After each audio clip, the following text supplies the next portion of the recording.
Meus queridos, na sexta-feira agora, passada, nós tivemos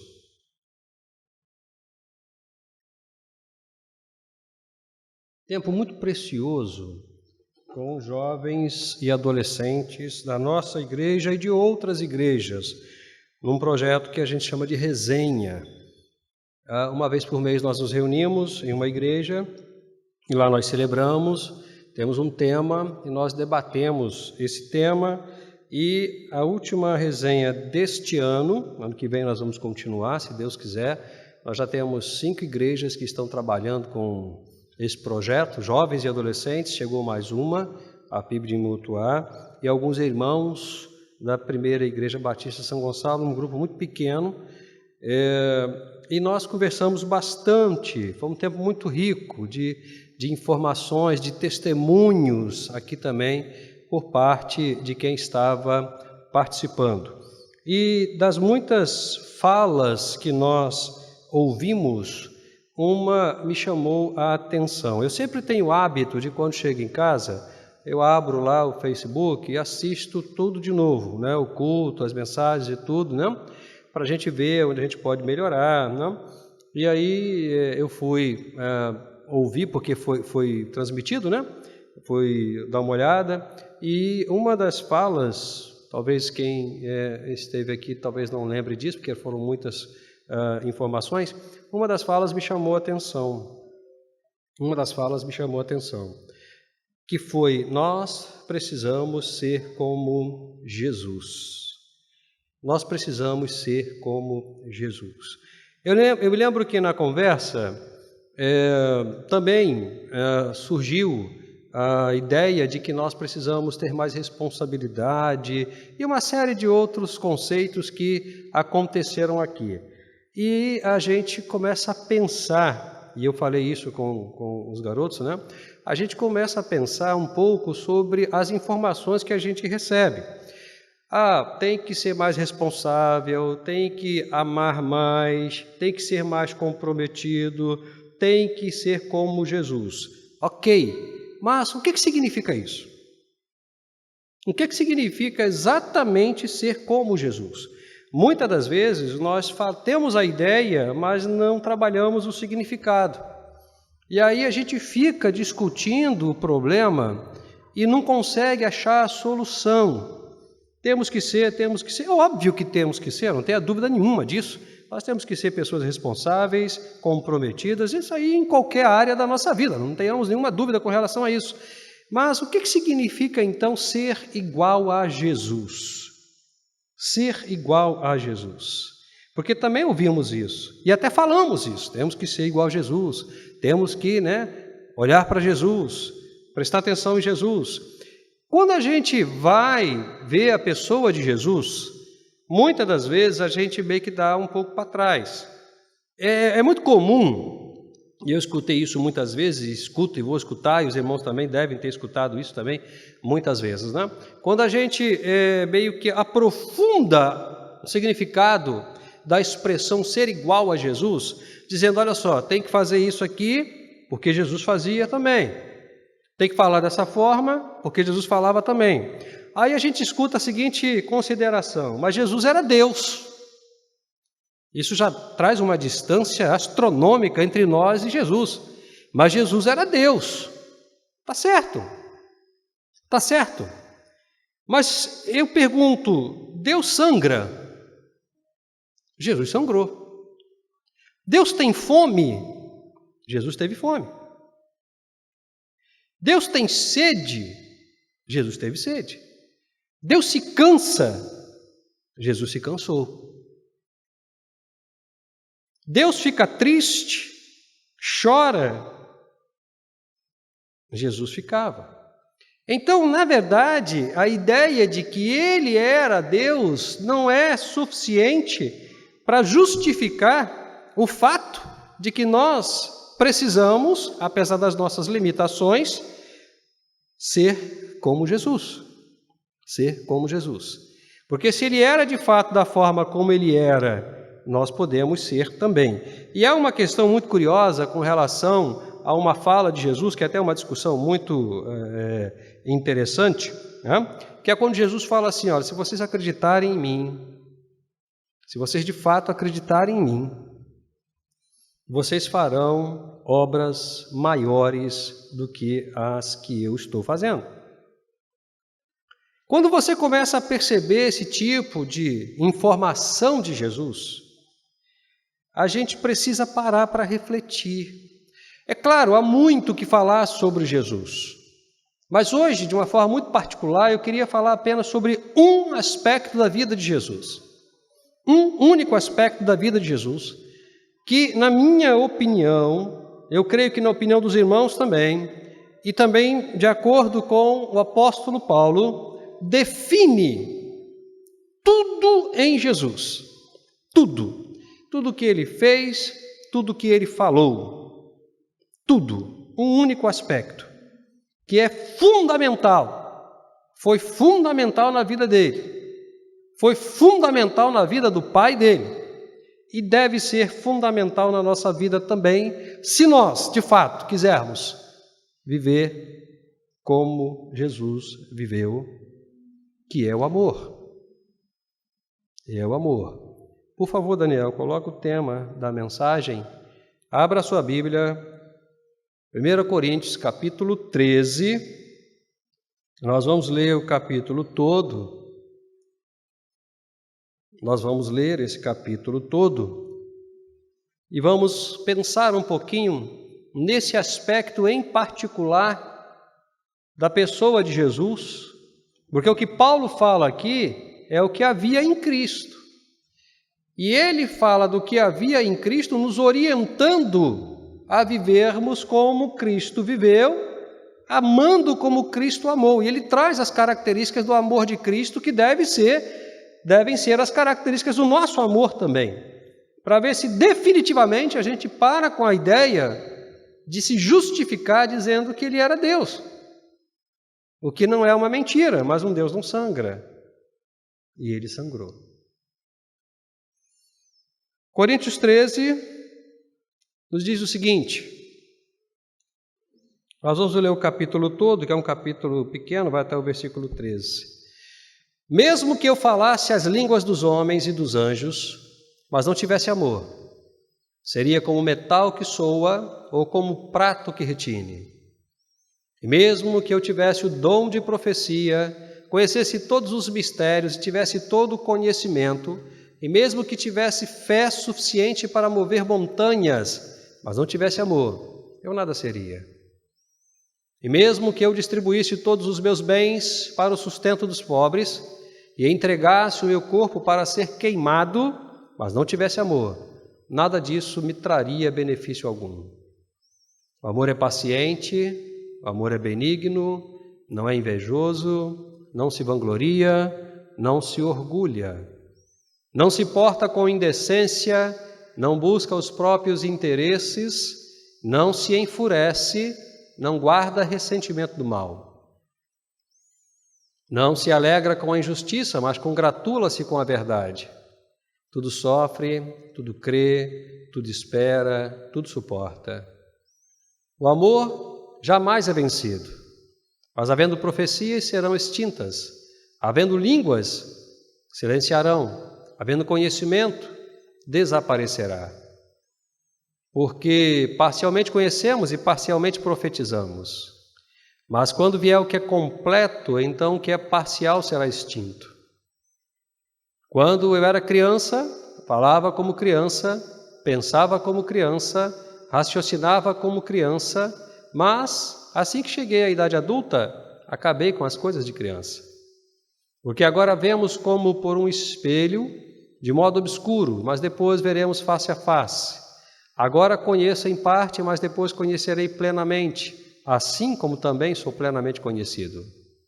Portanto, agora permanecem estes três: a fé, a esperança e o amor. Mas o maior deles é o amor. Oremos.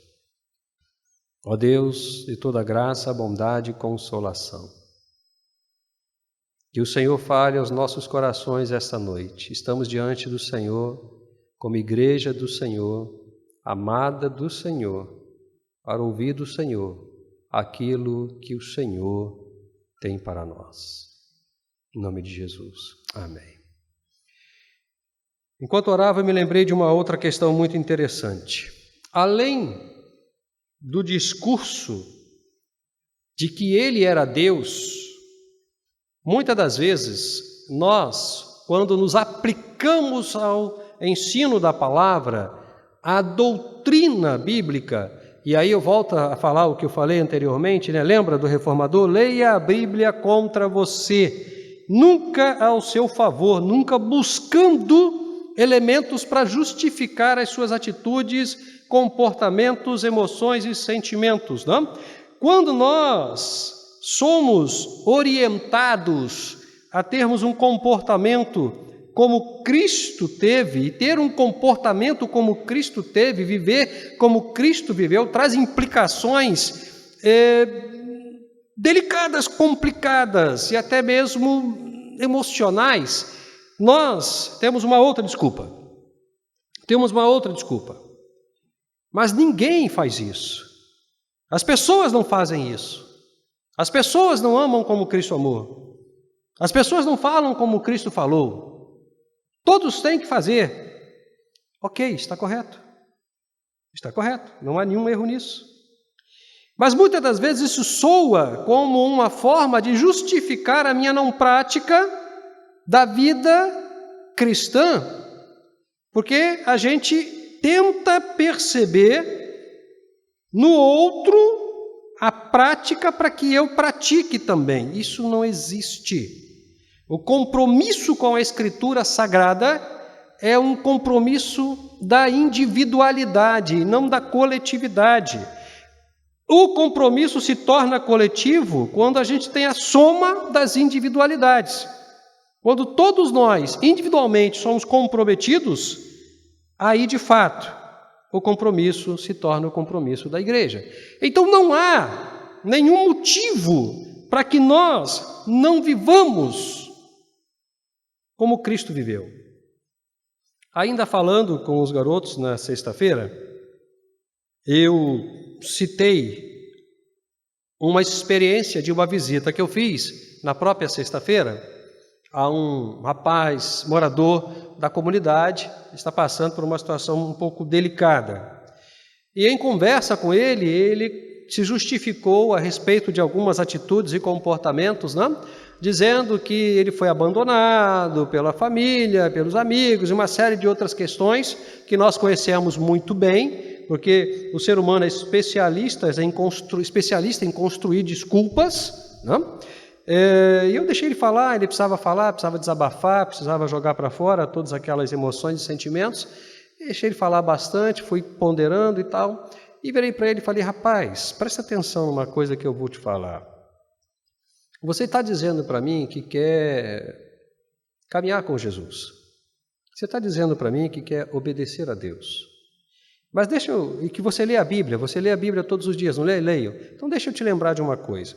Lembra da cruz? Lembra lá da cruz? Sim, pastor, lembro sim. Então, olha que coisa interessante. Jesus estava na cruz com os 2 pés furados, as mãos furadas, o lado furado, a cabeça completamente ensanguentada, já quase que sem poder respirar por causa do peso do corpo, pendurado nos cravos, não tinha como se posicionar, bebendo vinagre. Quando alguém chegou para ele e falou assim: desculpa, me perdoa. Eu até brinquei com os garotos, falei: poxa, alguém chegou e falou: pô, desculpa aí, furei o lado errado, era para furar o outro lado. Quem pediu perdão para Cristo? Ninguém. Ninguém pediu perdão. E uma das orações mais bonitas foi feita na cruz do Calvário. Pai, perdoa-lhes. Perdoa-lhes. Eles não sabem o que estão fazendo. Perdoa eles. Eles estão me batendo, me furando, me cuspindo, me ofendendo, me xingando, zombando de mim. Se eles soubessem quem sou eu. Mas eles não sabem. perdoa. Perdoa. E aí a gente entendeu uma coisa muito importante, irmãos. Perdão é predisposição. Ninguém me precisa pedir perdão para o perdoar. Se eu vivo como Cristo, eu perdoo junto com a ofensa. Aí a gente escuta, mas é difícil, pastor. Sim, eu não disse que é fácil. A Bíblia não diz que é fácil. Ninguém disse que é fácil, mas diz que é possível. Deus seria muito injusto se Ele permitisse que esse texto fosse escrito sem que nós tivéssemos condição de praticar. Muito provavelmente a gente não ia querer um Deus desse. Um Deus que manda a gente fazer uma coisa que a gente não tem condição de fazer. Ninguém pediu perdão para Jesus, mas Ele perdoou. Perdão é predisposição. E o perdão bíblico precisa acontecer junto com a ofensa. Porque, irmãos, às vezes a gente escuta o seguinte, eu vou deixa por enquanto, vamos deixar o tempo passar. Não faça isso, pelo amor de Papai do céu. Não faça isso, porque isso vai criar raiz do coração e depois para tirar vai ser complicado. Vai ser complicado. Muitas pessoas estão doentes hoje, com problemas emocionais, porque não perdoam, não amam. Tentam administrar as emoções, as ofensas, os sentimentos, mas perdem. As emoções são mais fortes do que a gente possa imaginar. Os sentimentos, eles são muito fortes, às vezes eles dominam a gente, tiram da gente a capacidade até de raciocinar. Você acorda de manhã, irmãos, e ouve as notícias, você vê pai que matou filho, filho que matou pai, e vai por aí afora, né? Esposo que mata a esposa, e aí vai nos Estados Unidos, o garoto entra na escola, mata todo mundo, né? Um dia de fúria. Alguém já viu esse filme? Veja, um dia de fúria. Totalmente controlado pelas emoções, pelos sentimentos, quando dá mão na consciência, que olha para trás.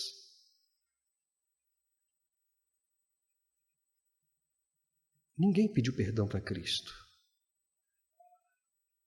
Ninguém pediu. Perdão é predisposição. Perdão é predisposição, é querer perdoar. E amor? Amor não é sentimento puro e simplesmente. Jesus transforma o amor num mandamento. Amai-vos, eu vos ordeno. Amai-vos uns aos outros.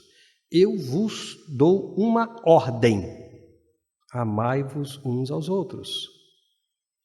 E ele aprofunda essa capacidade que nós cristãos temos de amar, quando ele muda o referencial e diz: amai-vos uns aos outros como eu vos amei.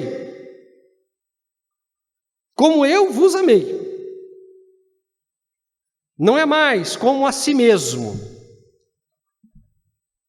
O amar ao próximo como a si mesmo está no Antigo Testamento, está na Antiga Aliança, está no Antigo Pacto. Porque lá no Antigo Pacto você tinha também olho por olho, dente por dente. Por isso é que foi inventada a cidade de refúgio. Mas no novo pacto, na nova aliança, o referencial muda. Passa a ser como eu. Olha para mim e veja como eu amo. E ame dessa forma. Porque essa é a ordem que eu dou para vocês. Essa é a ordem que eu dou para vocês. E a primeira coisa que a gente precisa entender é que a nossa relação com o mandamento tem que ser uma relação inteligente, de compreensão. Porque se eu não consigo compreender o mandamento, eu não consigo praticá-lo. Nós temos militares no nosso meio. E eles podem falar melhor sobre isso. Uma ordem vinda de um superior que não é compreendida cria um problema tremendo. Ninguém sabe o que fazer. A ordem precisa ser entendida para ser praticada. E aí a gente chega a essa questão. Se Ele nos manda amar como Ele amou, de que forma Ele amou? Para que a gente ame, a gente entenda esse amor e ame da forma como Ele amou. E Paulo, com toda a sua sensibilidade espiritual, ele consegue captar o coração de Jesus e consegue trazer para a igreja de Corinto e para nós também quais são as características do amor de Cristo. E ele chega a dizer que isso é suficiente, é importante, que todas as outras coisas vão cessar, mas isso não vai cessar. Inclusive ele diz que a fé vai cessar. Como entender que a fé vai cessar? É óbvio. Nós hoje vivemos pela fé porque não vivemos eternamente ainda com Cristo, presencialmente com Cristo, debaixo do cuidado eterno de Cristo. Quando de fato Cristo voltar e vivermos eternamente com Ele, não precisarei acreditar, porque eu estarei com Ele. A fé hoje é um elemento que sustenta a minha caminhada, mas a minha caminhada com Cristo na eternidade já vai estar definida. Mas o amor não, o amor continua por toda a eternidade. O amor cobre multidões de pecados. O amor é o vínculo da paz. O amor é tudo, inclusive cantado em melodias aí até por quem não é crente, né? Porque não tem compromisso com Jesus. De que forma, então, nós precisamos amar como Cristo amou? O texto é bem claro, irmãos. O texto é bem claro. Paulo inicia o seu argumento dizendo o seguinte: existem línguas angelicais, elas são bonitas, são ricas, são preciosas, mas e daí? Eu poderia falar essas línguas, eu poderia ser um poliglota, eu poderia falar inúmeras línguas, e Paulo era. Eu poderia, mas se eu não tivesse amor, de que adiantaria? De que adiantaria? Eu poderia ter todos os dons espirituais, poderia profetizar, poderia falar línguas, poderia, enfim, ter todos os carismas disponíveis para a igreja, todos os dons ministeriais disponíveis para a igreja, poderia estar completamente revestido dessa capacidade espiritual para promover a agência de Deus na região onde essa agência existe, mas se não tivesse amor, de que adiantaria? Para que serve se não tem amor? Eu poderia até mesmo dar os meus bens, poderia vender tudo que eu tenho e dar para todo mundo, mas se não fosse por amor, de que adiantaria? Dando uma aula sobre diaconia aos alunos do seminário, eu deixei bem claro para eles que qualquer pessoa pode fazer boas ações. Qualquer pessoa. Boas ações não é exclusividade do cristão. É uma característica da natureza humana. Até mesmo o pior de todos os homens pode fazer boas ações. Porém, uma boa ação motivada pelo amor cristão tem peso no céu, tem peso diante de Deus. Uma boa ação feita em meu nome, em nosso próprio nome, com o objetivo de nos promover, não tem peso nenhum no céu, tem no inferno. Tem no inferno. Então é preciso avaliar a motivação das boas ações, porque se não tiver amor, você pode dar tudo que você tem para todo mundo, não vai adiantar de nada. Não vai adiantar de nada. E aí, parece que o povo de Corinto, lendo a carta, pergunta para Paulo: então, como é que é isso, Paulo?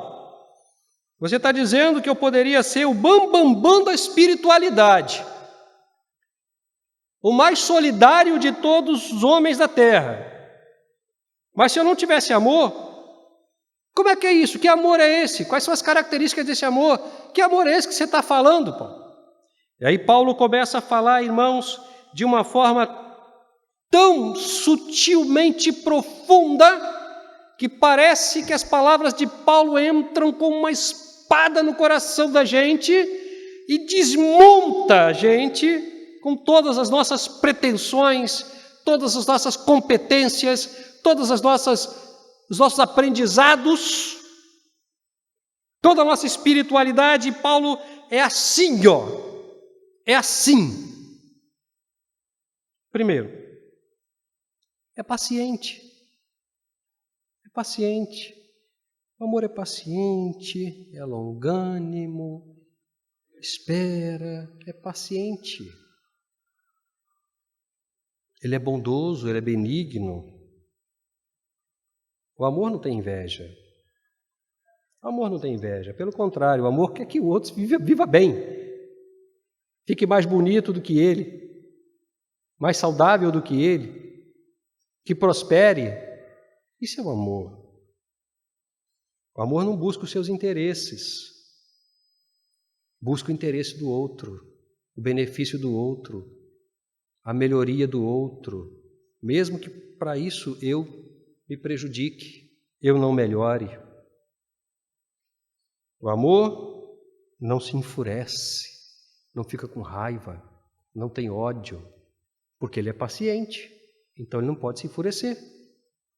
O amor não trata ninguém com grosseria, mas trata com gentileza, com educação. O amor não guarda ressentimento.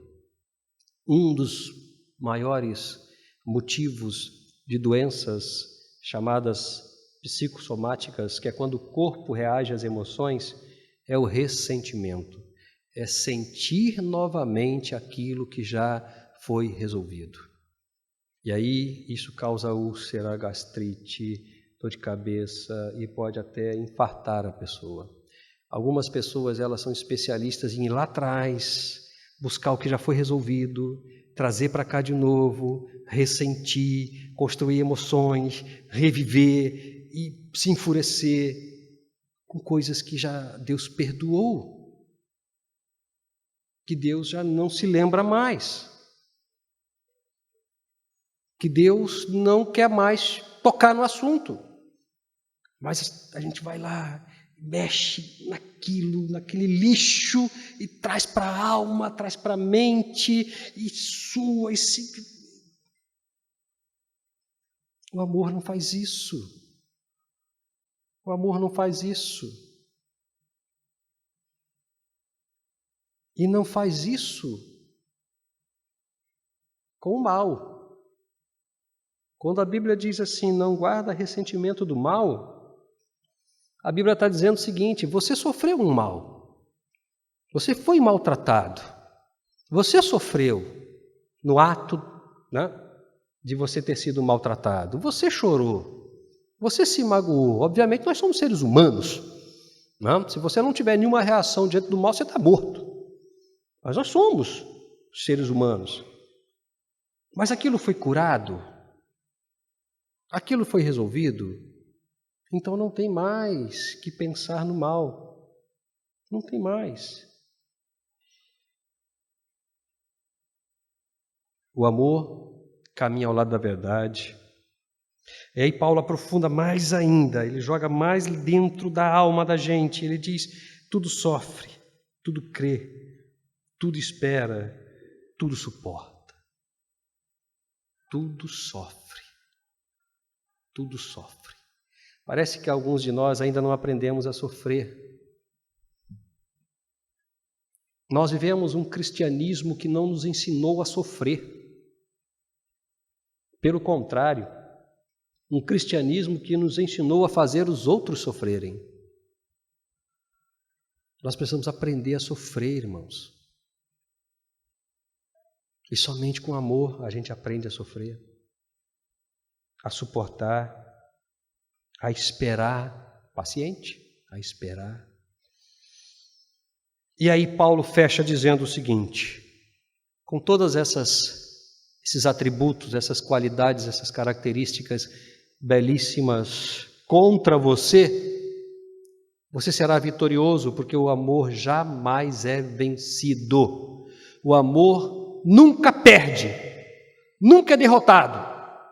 Às vezes a gente conversa com pessoas que estão sofrendo lá com o filho, com a filha, com o esposo, com a esposa, há anos, mas por amor, está ali, está ali.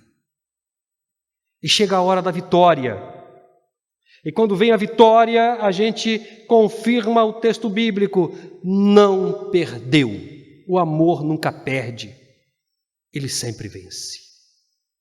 Ele sempre vence. Porque o final de toda essa trajetória amorosa, o final do sofrimento, o final da luta, o final da espera, é a vitória. É a vitória. É interessante que muitos não conseguem a vitória porque param no meio do caminho. No meio do caminho desistem de continuar amando. Porque avaliam que a sua luta é muito grande.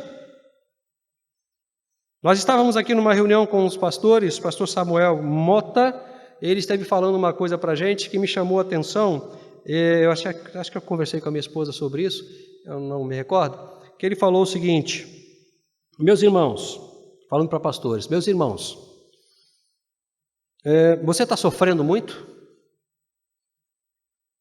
Você está sofrendo muito? Se nós pudéssemos chegar, isso o pastor Samuel falando, né? Se nós pudéssemos chegar para Paulo e perguntar para ele: aí Paulo, como é que está seu sofrimento? Paulo ia dizer: rapaz, passei fome muitas vezes, frio muitas vezes, fui jurado de morte muitas vezes, levei chicotada, fui preso, passei necessidade, naufrágio, víbora tentou me mordeu, a graça a Deus não morri. E aí a gente foi afundando aqui na cadeira, né? A gente foi afundando na cadeira. E ele disse: talvez nós sentíssemos vergonha se conversássemos com Pedro, com Paulo, com os apóstolos, com aqueles irmãos lá de Hebreus, capítulo 11, que foram cerrados ao meio, perderam a sua família, perderam o seu emprego, viveram no ostracismo, morando em cavernas, vestindo peles de animais porque não tinham roupa para vestir, comendo o que tinham para comer, gente que perdeu tudo por amor ao Evangelho. Se nós pudéssemos sentar com essas pessoas e conversar com ela, nós talvez sentíssemos vergonha de dizer que estamos sofrendo, que estamos sendo perseguidos.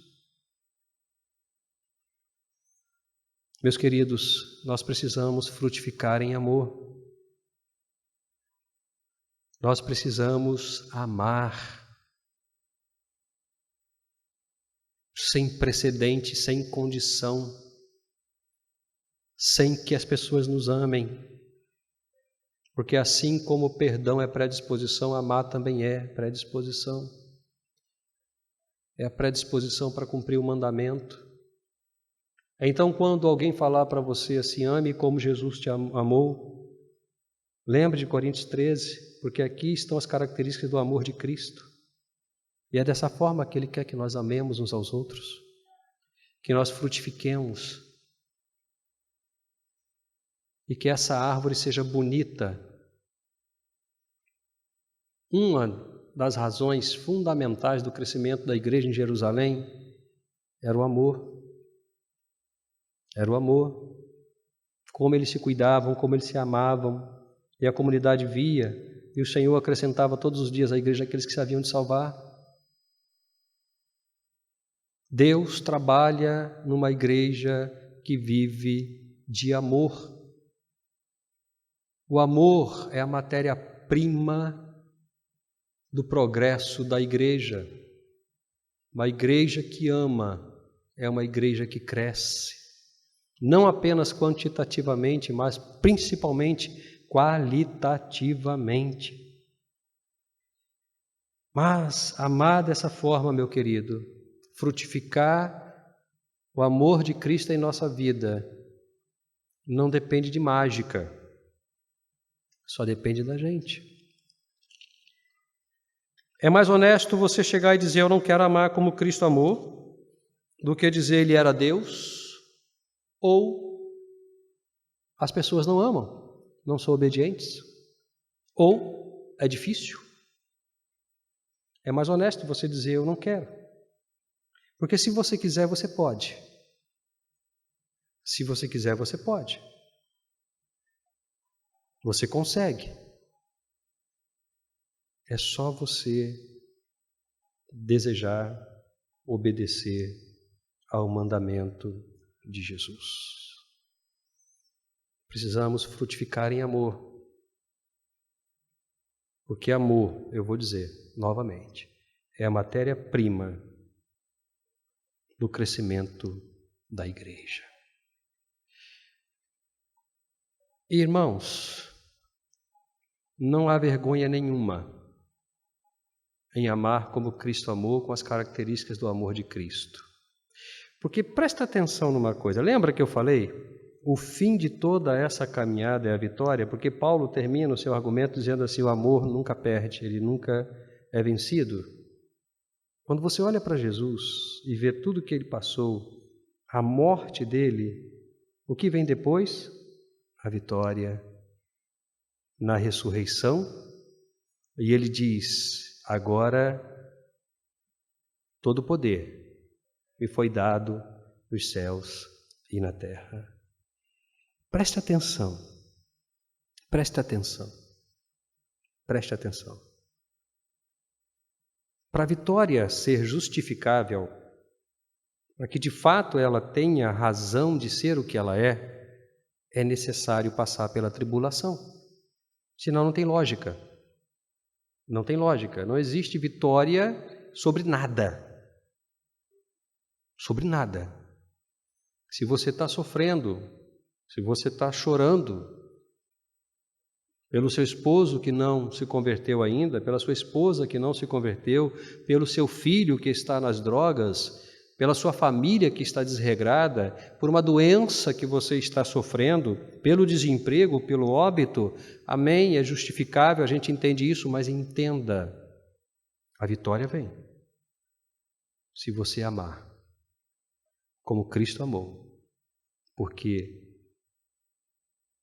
o amor é a matéria-prima do crescimento da igreja e é aquilo que conduz à vitória do crente. Sem amor, você não vai chegar na vitória. Não vai. Que o Senhor te abençoe. Amém, queridos? Vamos celebrar a Deus, grupo de louvor, nesse tempo.